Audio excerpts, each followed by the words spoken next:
اقبال صاحب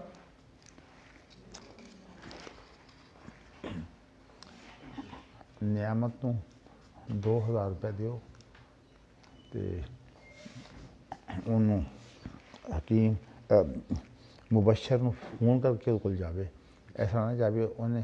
میں سویرے کیا سی زعفران لینا ہے تو اللہ کہنا سی میں 2000 روپے بھجوا دیو تو میں ان کہا سی ٹھیک ہے تسی منگوا لو تو پھر تم بندہ بھیجاں گا جس منگوا لو نالے وہ زعفران لے جائے گا نالے تم پیسے لے جائے گا کہنا سی ٹھیک ہے فون کر لیے منگوا لیا کہ جی ہاں ٹھیک ہے تسی فون کرو شاید وہ چکا گیا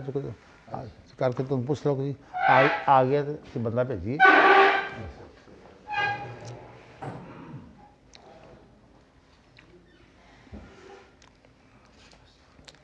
ماشاء اللہ الحمدللہ جی گل ہے جی قسمت ہے نا وہ کسی نے مقابلہ نہیں کرنا چاہیے تاری قسمت ہی ہو جی ماشاء اللہ اچھی قسمت ہے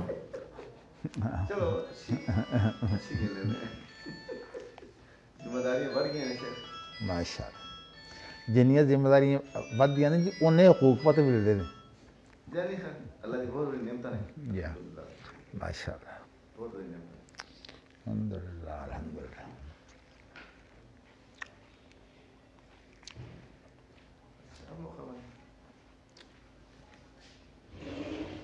ماشاء اللہ لا قوت الا باللہ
بسم اللہ الرحمن الرحیم باب الشہادت تکون عند الحاکم فی ولایت القضاء او قبل ذالک للخصم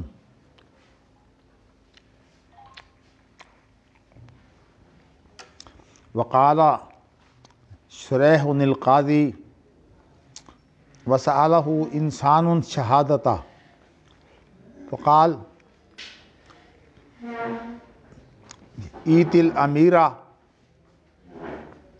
حتی اشہد لک قال عمر لعبد الرحمن بن عوف لو رأیت رجلا على حد زنا او سرقۃ وانت امیر وقال شہادتک شہادت رجل من المسلمین قال صدقت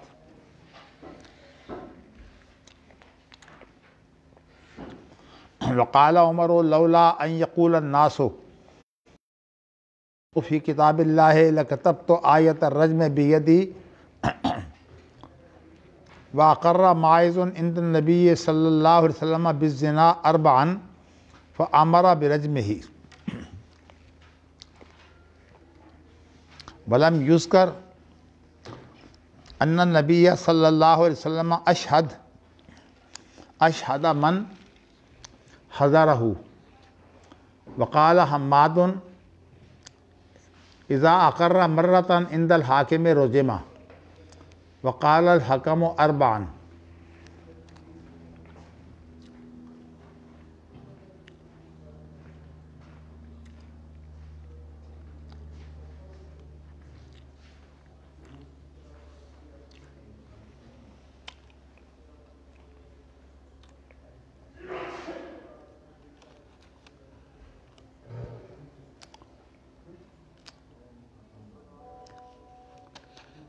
آپ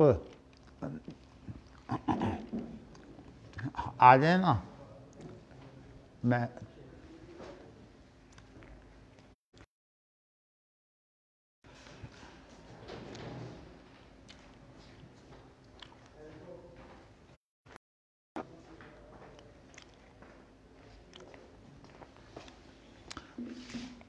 باب عنوان یہ ہے کہ ایسی گواہی جو حاکم کے پاس ہو، یعنی جس کے پاس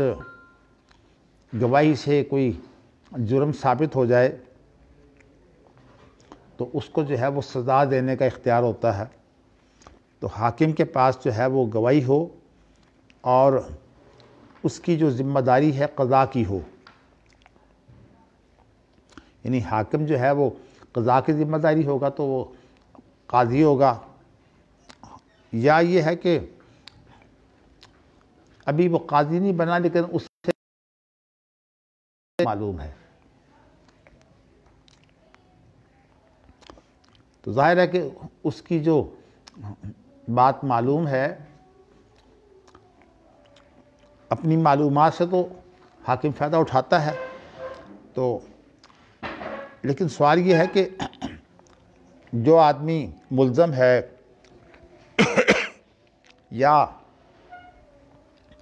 ایک فریق ہے، تو فریق کے بارے میں حاکم کی گواہی کی کیا حیثیت ہے؟ امام بخاری نے یہ مسئلہ جو ہے یہ اٹھایا ہے۔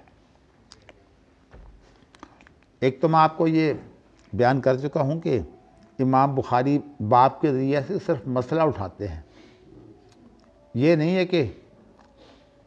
ایک سوال ہوتا ہے اور بعد میں امام بخاری اس کا جواب دیتے ہیں، یہ صورت نہیں۔ امام بخاری کا جو طریقہ کار ہے، اور یہ اصحاب الحدیث کا طریقہ کار تھا، یعنی تابعین میں جو اجتہاد کے سلسلے میں دو مکتب فکر بنے، ان میں سے ایک تو اہل الاثر یا اصحاب الحدیث کا مکتب فکر ہے۔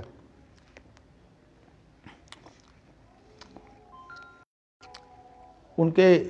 نزدیک جو ہے وہ تدوین کا جو طریقہ کار ہے وہ یہ ہے کہ وہ ایک مسئلہ جو درپیش ہوتا ہے کسی بھی معاشرے میں، کوئی معمولی سا مسئلہ بھی جو ہے وہ اہمیت اختیار کر سکتا ہے، جب وہ مسئلہ جو ہے وہ اہمیت اختیار کرتا ہے تو ان کا طریقہ کار یہ ہے کہ اس مسئلے کے کچھ دیگر پہلو جو ہیں وہ واضح کرتے ہیں، اور دیگر پہلو جو ہیں جب واضح کیے جاتے ہیں تو امام بخاری کا طریقہ کار یہ ہے کہ وہ پھر مختلف فقہاء کے، محدثین کے اقوال لاتے ہیں۔ تو اس سے پہلے کہ میں ان اقوال کے سلسلے میں آپ سے کوئی بات کروں، میں آپ کو ولایت القضاء جو ہے اسلام کے اندر حقوق جو ہیں یہ انسان کی ذمہ داری کے مطابق جو ہیں وہ ہوتے ہیں۔ اگر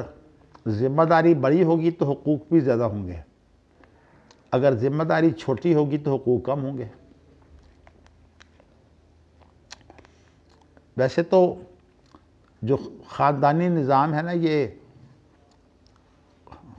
کتاب و سنت میں بڑی تفصیل سے جو ہے یہ پیش ہوا ہے، تو چونکہ یہ فطری نظام ہوتا ہے اور ہمارا اسلام جو ہے وہ دین فطرت ہے، اس اعتبار سے جو خاندانی نظام ہے نا اس سے بہت کچھ سیکھتا ہے۔ یعنی مقصد یہ ہے کہ اس کے اندر نظم کا جو مسئلہ ہے آپ خاندان سے سیکھیں، اس کے بعد پھر اس نظم کو جو ہے وہ وسیع سطح پر لے جائیں، بڑی ذمہ داریوں کے ساتھ، جتنی بھی ذمہ داریاں ہیں، بنیادی طور پر یہ نظام جو ہے یہ خاندانی نظام ہے۔ اس لیے آپ دیکھیں گے کہ کتاب و سنت میں خاندانی نظام کی تفصیلات بہت ہیں، اور چیزوں کے بارے میں جو ہے وہ تفصیلات نہیں ہیں۔ تو اب چونکہ اس وقت جو سپر قوتیں ہیں امریکہ، یورپ وغیرہ جو ہے وہ ان کے ہاں انسانی حقوق کا بڑا شورا ہے، اور حقوق کے نام پر انہوں نے معاشرے کے اندر آپس میں جگہ جگہ جو ہے وہ محاذاری پیدا کر دی ہے۔ اب دیکھیے، میاں بیوی کا رشتہ باہمی اعتماد کا ہوتا ہے۔ جب تک اعتماد رہتا ہے میاں بیوی بڑے خوش رہتے ہیں، ایک دوسرے کے بارے میں جو ہے وہ بات مانتے بھی ہیں، کوشش کرتے ہیں کہ ایک دوسرے کے ساتھ تعاون سے چلیں۔ کچھ جو ہے وہ کام خاتون خانہ کرتی ہے اور کچھ کام جو ہے وہ شوہر کرتا ہے۔ باہر سے جو کام کرنے ہوتے ہیں یا کمانا ہوتا ہے وہ تو شوہر کا کام ہے، اور گھر کے اندر جو ہے وہ گھر کی سیٹنگ اور اس کے علاوہ جو ہے وہ گھر کے اندر کھانا پکانا یہ عام طور پر خاتون خانہ جو ہے یعنی اس کی بیوی وہ کرتی ہے۔ اسی طرح جو ہے وہ مہمان جو آتے ہیں، مہمان آتے تو ہیں خاوند کے حوالے سے، زیادہ مہمان اسی طرح کے ہوتے ہیں، لیکن ان کی جو ذمہ داری ہے وہ ساری بیوی پوری کرتی ہے۔ بلکہ جہاں مہمان زیادہ آتے ہیں وہاں بیوی کی ایک شکایت ہوتی ہے کہ دعوتیں کھلا کھلا کر تو ہم جو ہیں وہ اپنی ساری چیزیں جو ہیں وہ ان کو دے کر جو ہے یہ کہتے ہیں کس طرح یہ خوش چلے جائیں تاکہ ہمارا خاوند جو ہے وہ خوش ہو جائے، لیکن اس کے بعد جو ان کی دعوتیں ہیں وہ صرف شوہر کھاتا ہے، ہم نہیں وہاں جاتی۔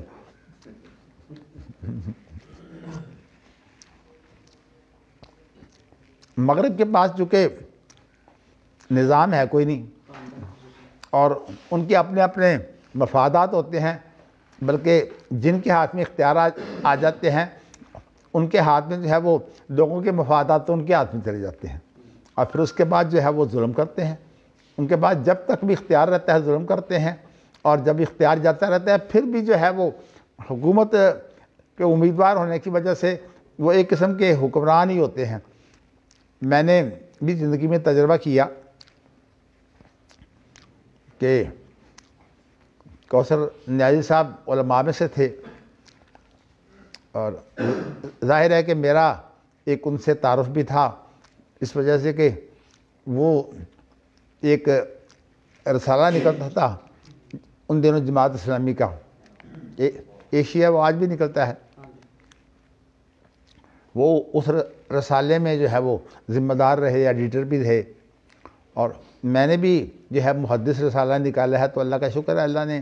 اس کو معیاری بنا دیا، اس کو اللہ نے عزت دی، مجھے بھی اس کی وجہ سے عزت ملی۔ تو پہلے تو وہ وزیر مذہبی امور تھے بھٹو کے، تو اس وقت جو ہے وہ اسلامی کام سارے جو ہیں وہ کوثر نیازی صاحب ہی انجام دیتے تھے۔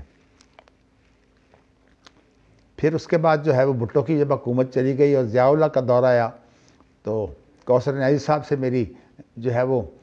گاہے کچھ سلام دعا ہو جاتی، مگر میں نے دیکھا کہ وہ حکمرانی سے یعنی وزارت سے اترنے کے باوجود جو ہے وہ ایسے سمجھتے تھے جیسے کہ وہ اب بھی وزیر ہیں۔ تو میں سوچتا کہ بھی اب تو یہ وزیر نہیں ہے، تو مجھے سمجھ آئی کہ اصل میں یہ ساری جو سیاست ہے نا یہ جنگ ہوتی ہے حکمران کی اور اپوزیشن کی، بس یہ وہ جنگ ہے۔ اس کے اندر جو ہے وہ جو مرضی آپ گند کر لیں کوئی چیز گندی ہوتی نہیں، قاتل بن جائیں، ڈاکو بن جائیں، بڑے سے بڑے ڈاکے ماریں، قتل و غارت کریں، لیکن ہوتا کیا ہے کہ جب آپ پکڑیں کہ سیاسی اختلاف ہے، سیاسی اختلاف ہے۔ آپ دیکھ لیجیے آج کل کیا ہو رہا ہے، یعنی کہنے کو تو اصل میں یہاں جو آدمی بھی اقتدار پر آتا ہے نا وہ یہ تو ہو سکتا ہے کم و بیش، یعنی آپس میں کسی نے زیادہ جو ہے وہ لوٹ مار کی ہوتی ہے، کسی نے کم کی ہوتی ہے، اور ظاہر ہے کہ جن کے پاس اختیارات زیادہ ہوتے ہیں وہ زیادہ لوٹ مار کرتے ہیں، اور چونکہ باہر کی حکومتیں جو ہیں ان کے جو ذمہ دار ہوتے ہیں وہ بھی ان کو اہمیت دیتے ہیں، اس لیے کہ وہ بھی حکمران ہوتے ہیں، اور حکمران کو اسی اہمیت دی جاتی ہے کہ حکمران کے تعلقات حکمران سے ہوتے ہیں۔ مجھے اس بات کا بھی بڑا تجربہ ہوا، چونکہ میرے تعلقات جو ہیں وہ خاص طور پر عرب دنیا سے بہت زیادہ تھے، تو ہمارے تعلقات تو اس وجہ سے ہوتے ہیں کہ ہم جو ہے وہ علمی کام کرتے ہیں، تو ہمارے علمی کام کی وجہ سے جو اللہ تعالیٰ ہمیں نیک نامی دیتے ہیں، اس کے ساتھ جو ہے وہ ہمیں اللہ تعالیٰ عزت بھی دیتے ہیں۔ اور خاص طور پر جو ان اللہ یرفع بہذا الکتاب اقواما ویضع بہ آخرین کا اصول ہے کہ اللہ تعالیٰ جو ہیں وہ قرآن مجید کے ذریعہ سے کچھ لوگوں کو جو ہے وہ قرآن مجید کو اٹھانے کی وجہ سے، قرآن مجید کے مطابق زندگی گزارنے کی وجہ سے اللہ تعالیٰ بلندی دیتے ہیں۔ قرآن مجید کی خدمت کی وجہ سے دنیا کے اندر عروج ملتا ہے، اور قرآن مجید کی خلاف ورزی یا قرآن مجید کی اہمیت ختم ہو جائے تو اس کے بعد جو ہے وہ دنیا کے اندر ذلت بھی ہوتی ہے۔ تو لیکن اب تو آپ کو بتاؤں نا، قرآن مجید جاتا رہا، اب قرآن کا جو ہے وہ خالی نام استعمال ہوتا ہے، لیکن یہ ہے کہ قرآن مجید پر جو عمل ہے یا قرآن مجید کی وہاں عملداری ہے جو ہے وہ ہوتی نہیں، یعنی قرآن کہیں نافذ نہیں ہوتا۔ اور میں نے آپ کو بتایا تھا کہ اس کا دعویٰ بھی نہیں ہے، اگرچہ حکومتیں دھوکہ دیتی ہیں کہ ہم جو ہے وہ اسلام کے مطابق ہم نے سارا کچھ کام کر لیا ہے، لیکن حقیقت یہ ہے کہ کہیں اگر قرآن مجید جو ہے وہ اس کے حقوق و اختیارات جو ہیں وہ موجود نہ ہو تو پھر قرآن مجید جو ہے وہ جب دستوری نہیں ہے تو اس کے بعد قرآن مجید کی کیا حیثیت ہے۔ میں آپ کو اس وقت اس کی تفصیل میں نہیں لے جانا چاہتا، لیکن آپ کو میں بتانا چاہتا ہوں کہ سعودی عرب کا میں نے اور پاکستان کا جو عدالتی نظام ہے، جب اس پر میں نے تقابل پیش کیا، مطلب قضات کے درمیان 7 ملکوں کے جج تھے، تو وہاں میرا جو موضوع تھا وہ یہ تھا کہ پاکستان کا عدالتی نظام اور سعودی عرب کے عدالتی نظام، تو عدالتی نظام جو ہے اس کی اصل بنیاد ہوتی ہے قانون، اور جو قانون جو ہے اس کو جو نافذ کرتا ہے یا قاضی کو جو اختیارات دیتے ہیں وہ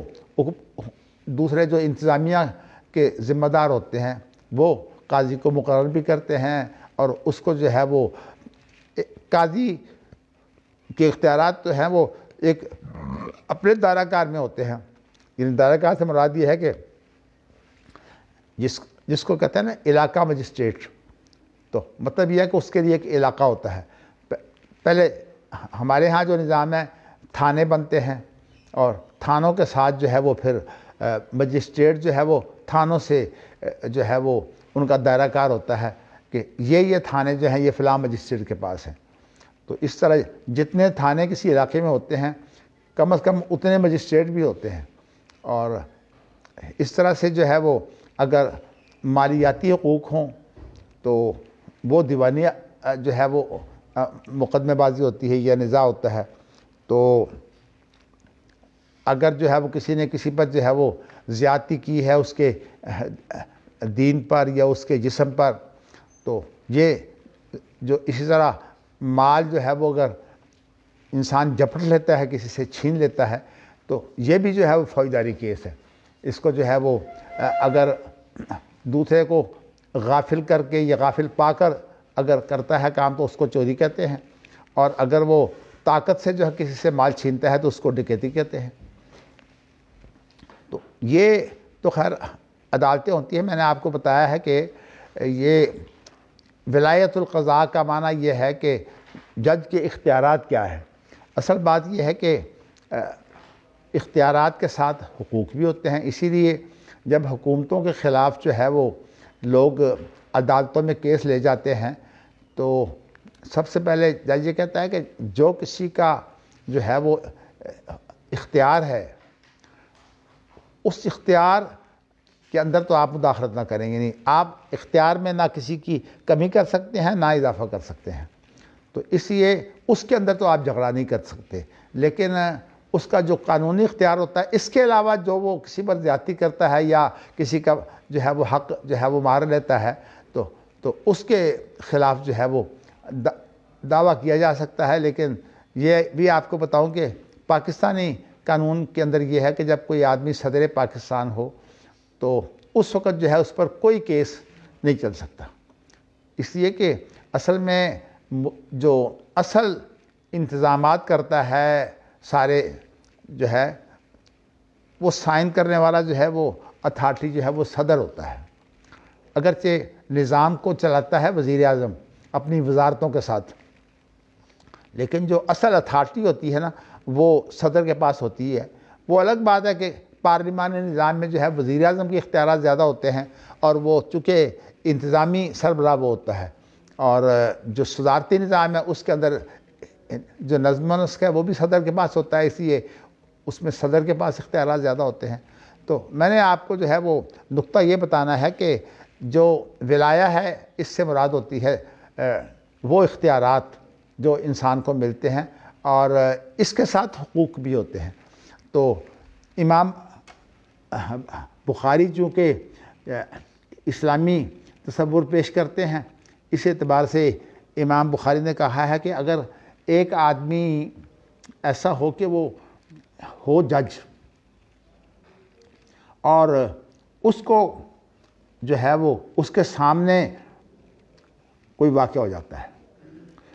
مثال کے طور پر جج کی عدالت میں واقعہ ہو جاتا ہے، آپ بھی پڑھتے ہیں کہ جج کی عدالت میں ہی جو ہے وہ گولیاں مار کر جو ہے وہ قتل کر دیے گئے۔ اب ظاہر ہے کہ جج اس کے لیے گواہ ہے، کیا وہ جج جو ہے وہ اپنی گواہی کی بنیاد پر جو ہے وہ اس کو سزا دے سکتا ہے؟ یہ ہے ایک مسئلہ۔ یا ایسا ہے کہ ایک جج جو ہے وہ کسی معاملے کے کسی نزاع سے پہلے واقف ہے اور اس کے بعد وہ جج بن گیا، مطلب ہے کہ جج کا علم جو ہے اس کی کیا حیثیت ہے؟ جی اس کو کس چیز کے بارے میں علم ہوا، جی وہ نزاع اس کی عدالت میں بعد میں آیا تھا، وہ جج پہلے بھی، یہی بات ہے، یہی بات کر رہا ہوں، لیکن نزاع اس کی عدالت میں بعد میں آیا۔ ٹھیک ہے نا۔ اب سوال یہ ہے کہ اس کا جو علم تھا نا، یہ دیکھیں نا یہ لفظ جو ہے نا او قبل ذالک، اس کا معنی یہ ہے کہ یعنی مطلب ہے ولایت القضاء جب اس کو بھی قضاء نہیں ہے، مثال طور پر اس علاقے کا وہ جج ہے، وہ کسی اور علاقے کا جج تھا، موجود تھیں، اب ان معلومات کی کیا حیثیت ہے؟ اصل میں امام بخاری نے یہ مسئلہ جو ہے یہ اٹھایا ہے۔ میں جو ہے وہ آپ کو یہ بتا چکا ہوں کہ اصحاب الحدیث کا طریقہ کار یہ ہے کہ وہ جو اقوال ہوتے ہیں نا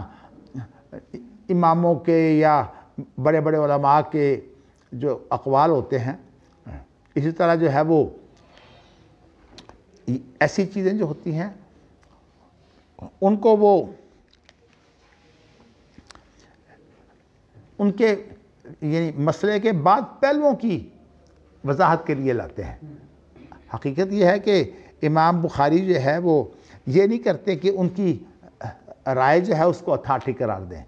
بلکہ جو ہے وہ فقہ کا اور شریعت کا جو مقابلہ ہے اس کے اندر میں آپ کو یہ بتا چکا ہوں کہ نبی اکرم صلی اللہ علیہ وسلم جو قرآن لے کر آئے ہیں وہ تو اللہ کا کلام ہے، اس لیے وہ تو بات بہت اونچی چلی جاتی ہے، اور نبی اکرم صلی اللہ علیہ وسلم کی جو زندگی ہے اس زندگی کے اندر اللہ تعالیٰ نے جو آپ کو امتیاز دیا ہے وہ یہ دیا ہے کہ آپ کو جو ہے وہ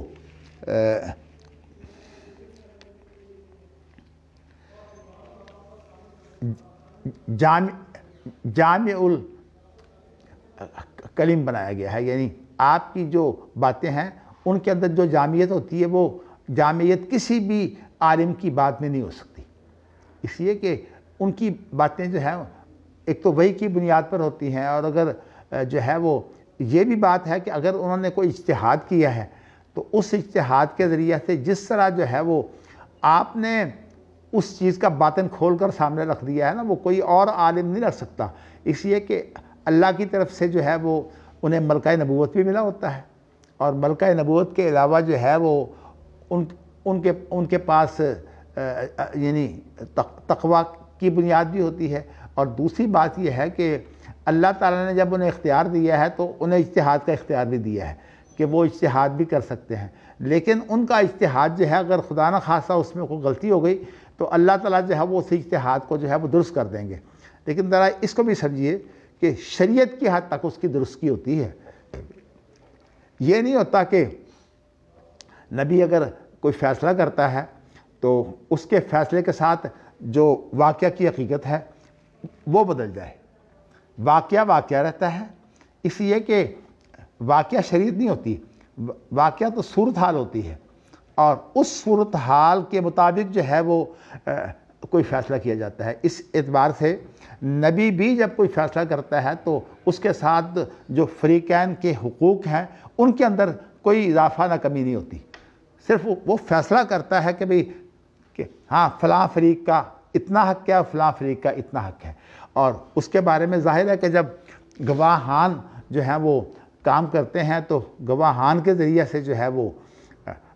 جو بھی بات آ جاتی ہے پھر نبی اس کے بارے میں جو ہے وہ فیصلہ کر دیتا ہے۔ تو جہاں تک فیصلے کا طریقہ کار ہے وہ تو ظاہر ہے کہ ہم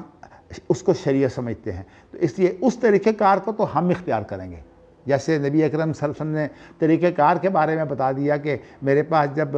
فریقین آتے ہیں تو ایک فریق جو ہے وہ زیادہ تیز ترار ہوتا ہے، اس کے جو گواہان ہوتے ہیں وہ بھی ایسے ہی ہوتے ہیں، تو ان گواہوں کے ذریعے سے وہ اپنے موقف کو جو ہے وہ جس طرح ثابت کرتا ہے میں اس سے متاثر ہوتا ہوں کہ اس کا موقف درست معلوم ہوتا ہے، اور میں اس کے لیے جو ہے وہ اس کی حمایت میں کوئی فیصلہ کر دیتا ہوں۔ لیکن فیصلے کا طریقہ کار تو آپ جو ہے وہ نبی سے سیکھیں گے، لیکن جہاں تک ہے نا معاملات کے اندر حقیقت، نبی کا اس میں دخل نہیں ہوتا، کہ حقیقت وہی رہے گی۔ اس لیے نبی اکرم صلی اللہ علیہ وسلم نے فرمایا کہ میرے فیصلے سے حقیقت نہیں بدلے گی۔ میں آپ کو بتا چکا ہوں کہ اہل الرائے نے جو اس میں غلطی کی ہے وہ یہ کی ہے کہ وہ کہتے ہیں کہ حقیقت بدل جائے گی،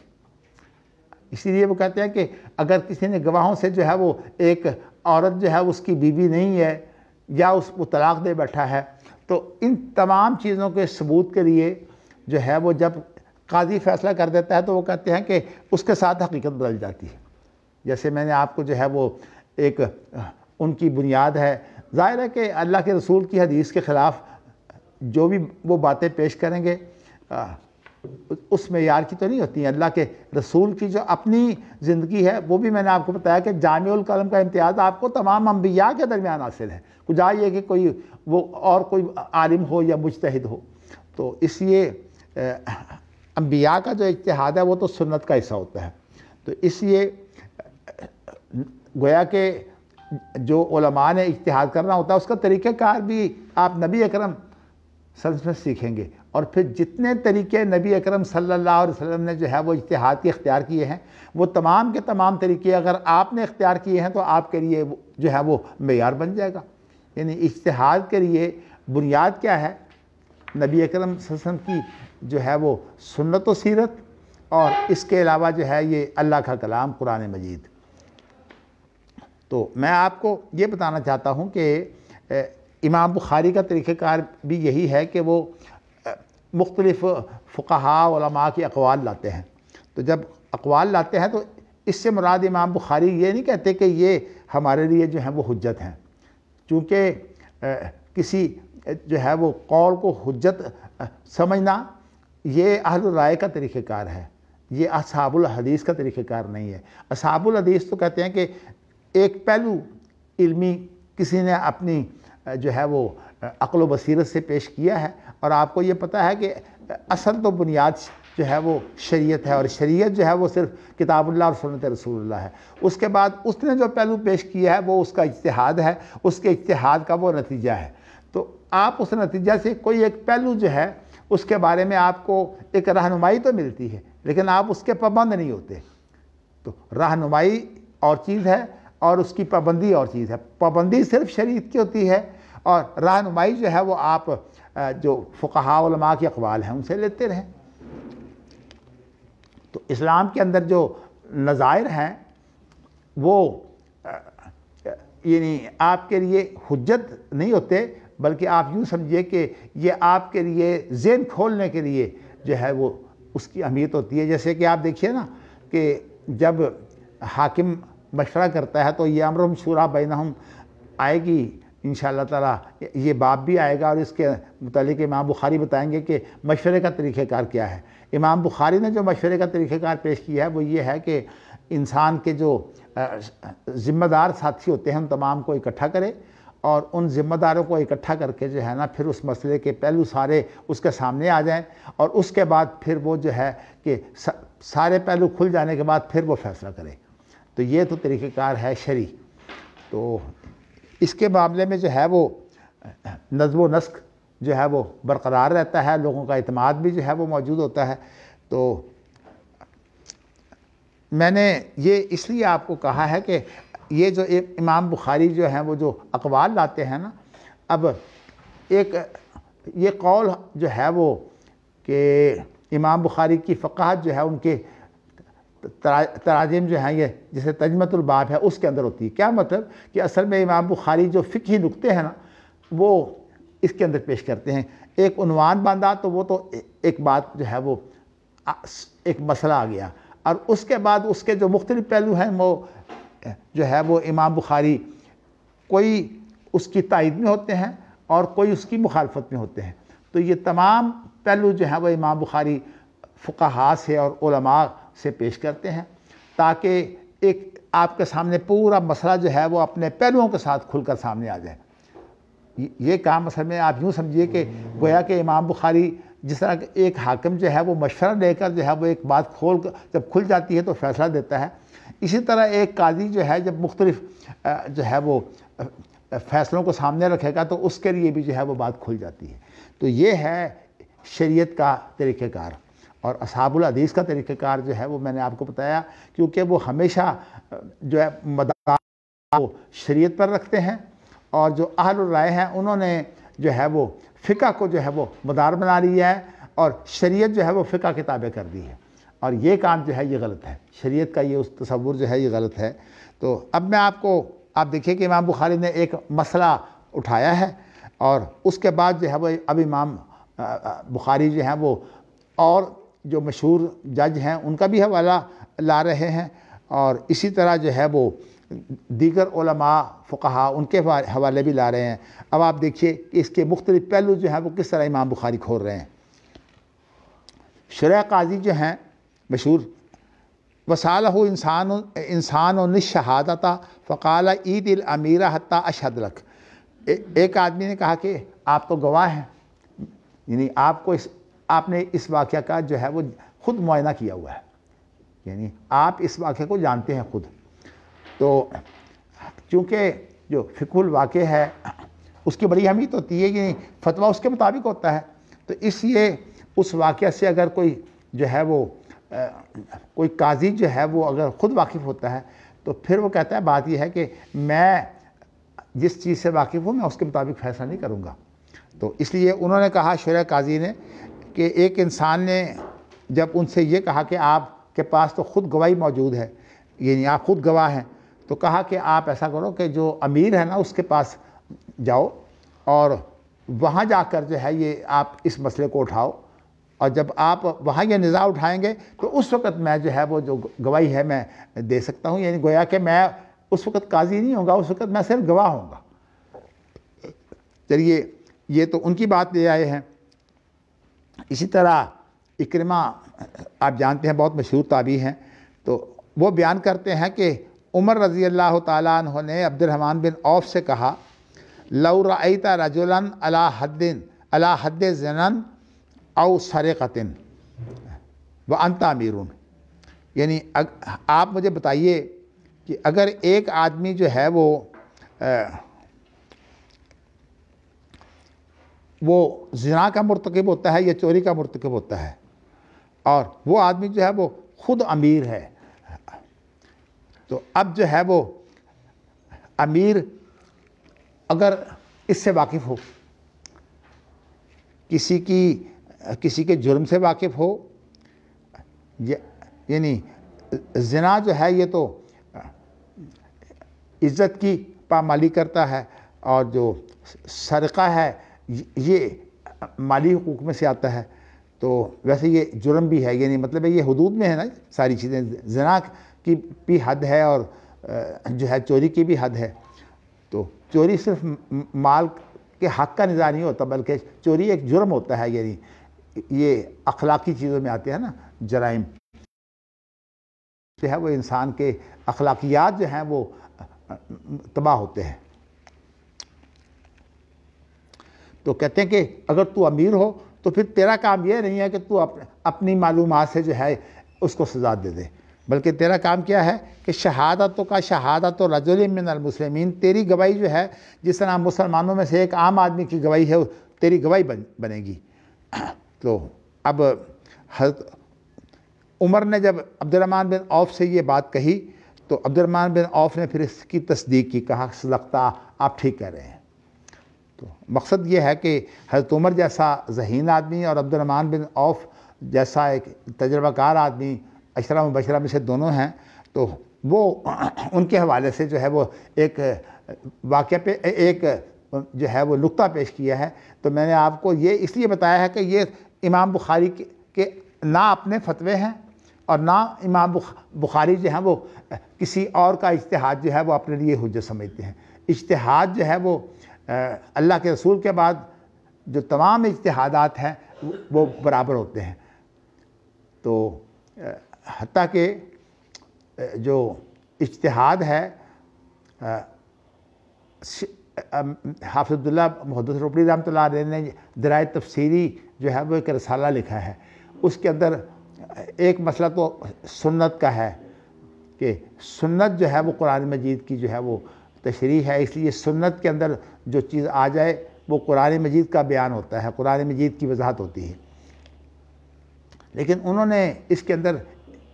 صحابہ کے جو اقوال ہیں ان کے بارے میں جو ہے وہ تحقیق سے موقف پیش کیا ہے، اس لیے کہ ان کے مقابلے میں مولانا ثناء اللہ امرتسری جو ہے وہ کہتے تھے کہ نہیں، جو ظاہری لغت ہے نا وہ ہمارے لیے کافی ہے.